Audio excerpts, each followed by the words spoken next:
తెలంగాణ ఉద్యమానికి మీకు తెలుసు శీర్షిక ట్యాగ్ లైను నీళ్లు నిధులు నియామకాలు.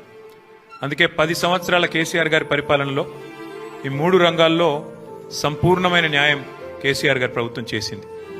నీళ్ల విషయంలో ఇటు గోదావరిలో అటు కృష్ణలో ప్రతి నీటి బొట్టును వడిసిపట్టి ఒక్క చుక్క నీటిని వదలకుండా కాళేశ్వరం లాంటి ప్రాజెక్టు కాలంతో పోటీపడుతూ కట్టినా, అట్లాగే పాలమూరు రంగారెడ్డి ఎత్తిపోతల పథకాన్ని దాదాపు 90% పూర్తి చేసిన, సీతారామ ప్రాజెక్టును కూడా 90% పూర్తి చేసి కృష్ణలో గోదావరిలో సంపూర్ణంగా ఒక్కొక్క నీటి బొట్టును వడిసిపట్టి తెలంగాణ రైతాంగానికి తెలంగాణ ప్రజల ప్రయోజనాల కోసం నిరంతరం పనిచేసింది కేసీఆర్ ప్రభుత్వం.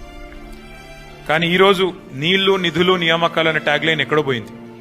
ఇవాళ ఏం జరుగుతుంది రాష్ట్రంలో అంటే నిందలు, దందాలు, చందాలు. బీఆర్ఎస్ మీద నిందలు, బిల్డర్లతో కాంట్రాక్టర్లతో దందాలు, రాహుల్ గాంధీకి చందాలు. ఇది ఇవాళ ఈ కాంగ్రెస్ ప్రభుత్వం చేస్తున్న పని.